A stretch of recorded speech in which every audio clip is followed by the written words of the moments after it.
رمضان رمضان رمضان يا حبيب رمضان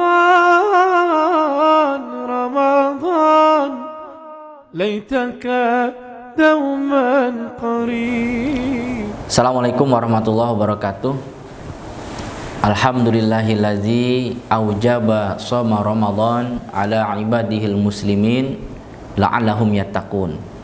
Asyhadu an la ilaha illallah wa asyhadu anna Muhammadar Rasulullah sallallahu alaihi wasallam wa ala alihi wa ashabihi amma ba'd. Saudaraku sekalian yang semoga selalu dirahmati oleh Allah. Puji syukur kita panjatkan kehadirat Allah Subhanahu wa taala yang telah menjadikan kita kaum muslimin adalah sebaik-baiknya umat yang diciptakan oleh Allah di muka bumi ini. Sebagai umat dari Rasulullah SAW, banyak sekali kita mendapatkan bonus dari Allah. Di antara sekian banyaknya hadiah atau bonus dari Allah, ada satu bonus yang sangat luar biasa sekali, yaitu dengan Allah turunkannya Lailatul Qadar. Dalam satu tahun itu ada satu malam yang nilainya malam tersebut jika kita mengerjakan jenis ibadah apapun maka nilainya lebih baik daripada 1000 bulan. Yang Lailatul Qadar itu tidak pernah Allah turunkan sebelum zaman Nabi Muhammad SAW. Allah berfirman, a'udzubillahi minasyaitonirrajim, bismillahirrahmanirrahim, inna anzalnahu fi lailatul qadar wa ma adraka ma lailatul qadar lailatul qadri khairum min alfi syahr tanazzalul malaikatu waruhu fiha biizni rabbihim min kulli amr salamun hiya hatta matla'il fajr. Yang inti surat itu adalah Allah menurunkan Lailatul Qadar yang ketika hambanya mengerjakan ibadah, khususnya hamba yang Islam mengerjakan ibadah di saat Lailatul Qadar turun, maka nilai ibadah itu lebih baik daripada ibadah 1000 bulan. Di dalam sebagian riwayat menjelaskan bahwa dulu di zaman Bani Israel, di kalangan Bani Israel ada orang-orang Bani Israel yang ibadah kepada Allah, tidak pernah menentang Allah selama kurang lebih 80 tahun. Cerita tersebut ketika didengar oleh para sahabat Nabi Muhammad SAW, para sahabat terheran-heran, kok bisa ada orang ibadah full siang dan malam kepada Allah kurang lebih 80 tahun, kuat, sangat mengherankan sekali. Lalu keheranan para sahabat itu akhirnya dibayar oleh Allah dengan Allah menurunkan surat Al-Qadar tadi. Malaikat Jibril datang menjumpai Nabi Muhammad SAW, menyampaikan wahyu Allah surat Al-Qadar. Malaikat Jibril bilang, wahai Muhammad, surat ini lebih baik daripada sesuatu yang membuat sahabat-sahabatmu heran.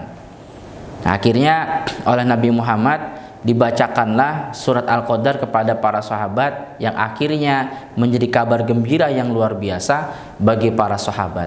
Dan alhamdulillah kita, saudaraku sekalian, semuanya berkesempatan untuk bisa mendapatkan nilai ibadah yang luar biasa itu. Dalam satu tahun ada satu malam yang nilainya lebih baik daripada 1000 bulan. Dan pada prakteknya, mulai dari zaman Rasulullah SAW, setelah turun surat Al-Qadar itu, setiap bulan Ramadan Nabi berusaha untuk mendapatkan malam tersebut beserta keluarga, para istri dan para sahabat, dengan cara ketika masuk malam 21 di bulan Ramadan, Nabi mengajak keluarganya untuk taharau Lailatul Qadar, bersungguh-sungguh untuk mendapatkan malam Lailatul Qadar dengan cara beriktikaf di masjid. Jadi melaksanakan ibadah apapun di masjid tidak keluar kecuali untuk buang hajat manusia. Nah, itikaf sendiri pahalanya adalah oleh Allah dialirkan semua jenis pahala, sejenis ibadah dialirkan oleh Allah semua jenis ibadah, pahala maksudnya, kepada dirinya selama dia berdiam diri di masjid niat untuk itikaf. Jika dia melaksanakan itikafnya itu mulai dari matahari terbenam sampai matahari terbit, maka selama itu pula segala jenis ibadah oleh Allah dialirkan ke dalam buku catatan amal dia, sehingga betapa banyaknya pahala didapatkan ketika dia berstatus sebagai orang yang itikaf. Nah, Lailatul Qadar itu sendiri turunnya juga mulai dari matahari terbenam sampai matahari terbit. Lailatul Qadar hatta matola'il fajr. Jadi Lailatul Qadar itu sampai fajar terbit, sampai fajar muncul. Jadi berarti ketika kita berada di masjid niat itikaf untuk taharrau Lailatul Qadar mulai dari malam 21 sampai akhir, insya Allah kita akan mendapatkan Lailatul Qadar itu. Karena sebelumnya Nabi Muhammad sebenarnya sudah diberitahu oleh malaikat Jibril tentang persisnya atau kapan persisnya Lailatul Qadar itu turun di malam Ramadan yang malam kesekian. Nah, ketika Nabi Muhammad ingin memberitahu kabar gembira itu kepada para sahabat, ternyata di siang hari ada orang iman yang sedang bertengkar di siang hari bulan Ramadan. Lalu Nabi melerai dan menasehati mereka. Nah, setelah menasehati mereka, Nabi dikodarkan oleh Allah lupa. Nabi dilupakan dari kapan ya persisnya Lailatul Qadar itu turunnya. Lalu Nabi menjumpai para sahabat dengan Nabi berkata, "Wahai sahabatku, sebenarnya tadi malaikat Jibril sudah memberitahu kepada saya tentang persisnya turunnya malam Lailatul Qadar. Tapi karena saya tadi melerai dua orang yang sedang bertengkar, akhirnya saya jadi lupa. Tapi saya bersangka baik, saya husnuzon. Dilupakannya saya tentang kapan persisnya malam Lailatul Qadar ini adalah menjadi kebaikan buat kita semuanya." Dan ternyata benar, memang menjadi kebaikan buat umat Islam. Karena akhirnya Nabi mencontohkan dengan mencari Lailatul Qadar itu di 10 malam yang akhir. Jadi mulai malam 21 sudah taharau Lailatul Qadar, berburu malam Lailatul Qadar dengan cara itikaf, dan para sahabat juga mengikuti dengan cara itikaf. Bahkan kalau Nabi dan para sahabat itu itikafnya 24 jam.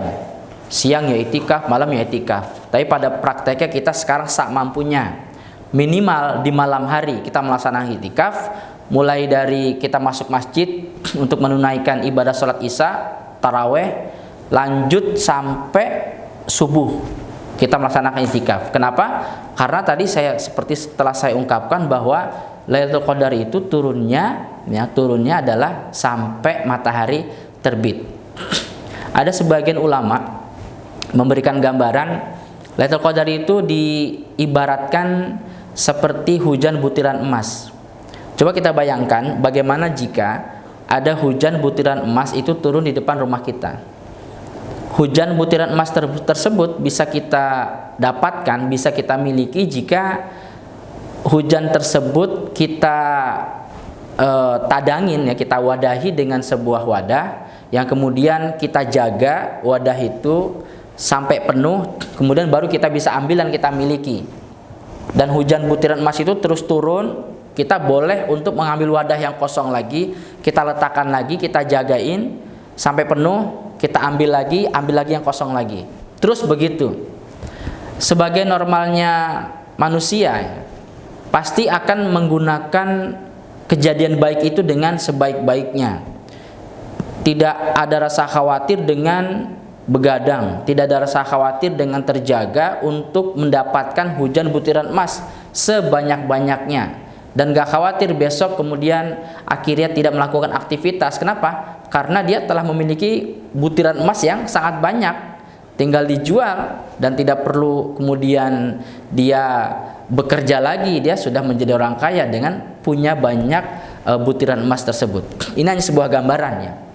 Coba kita sekarang praktekkan itu seperti kita itikaf mencari Lailatul Qadar, seperti kita terjaga untuk mendapatkan hujan butiran emas. Saya yakin ketika hujan butiran emas itu turunnya mulai dari awal malam sampai dengan subuh, saya yakin kita tidak akan membuang-buang waktu. Dari awal malam itu kita sudah berusaha untuk meraihnya. Nah, Lailatul Qadar itu turunnya mulai dari matahari terbenam sampai matahari terbit. Artinya ketika sudah masuk malam, Lailatul Qadar sudah mulai diturunkan oleh Allah, maka kita tidak membuang-buang waktu tersebut. Kita berusaha untuk masuk masjid untuk melaksanakan itikaf taharau Lailatul Qadar, sehingga apapun jenis ibadah yang kita kerjakan di dalam masjid dalam rangka itikaf itu nilainya lebih baik daripada 1000 bulan. Jadi ada double pahala kita dapatkan. Yang pertama, pahala itikaf yang luar biasa, sulit untuk dihitungnya. Kedua, ketika Lailatul Qadar itu turun di malam kita itikaf, di antara malam-malam kita itikaf, maka nilainya lebih baik daripada 1000 bulan. Subhanallah, saudaraku. Di dalam hadis Ibnu Majah juga pernah dijelaskan tentang ada 2 orang yang sama-sama ahli jihad. Yang satunya meninggal dalam peperangan, berarti mati syahid.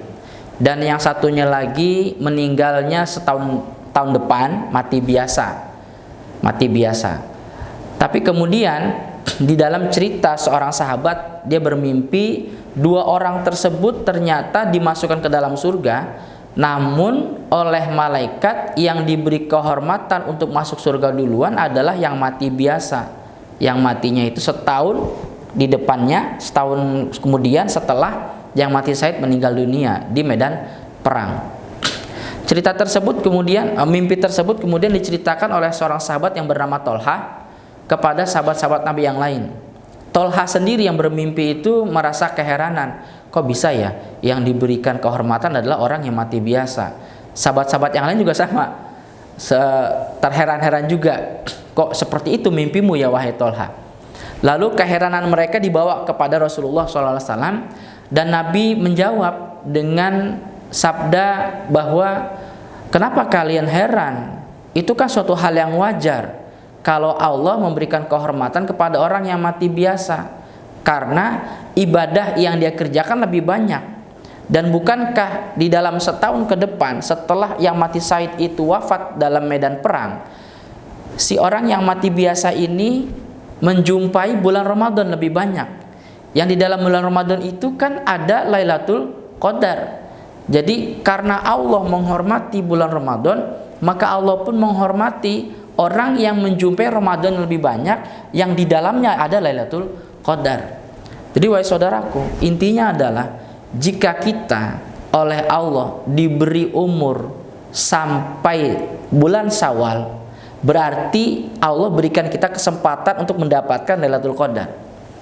Kita harus berusaha dari sekarang berdoa dengan penuh pengharapan agar ketika Lailatul Qadar itu turun, kita dikodarkan oleh Allah dalam keadaan sebagai orang yang taharau Lailatul Qadar. Di 21 malam, di malam ke-21 maksud saya, di malam ke-21, yaitu mulai dari 10 malamnya akhir yang awal, yaitu malam 21, kita dan keluarga dalam keadaan memang benar-benar orang yang berburu Lailatul Qadar. Sehingga nanti di bulan Syawal kita akan mendapatkan pengampunan dari Allah dan ketakwaan yang luar biasa. Karena memang hakikatnya Allah wajibkan puasa dan kemudian ibadah-ibadah di dalam bulan Ramadan, termasuk kita taharul qadar, itu tujuannya adalah la'alakum tatakun, agar kita menjadi orang-orang yang tambah bertakwa. Semoga Allah berikan kita kekuatan dan kesemangatan yang luar biasa, semangat yang tinggi untuk bisa taharau Lailatul Qadar. Dan semoga pula Allah qadarkan kita dalam keadaan sehat, kuat, waras dan barokah.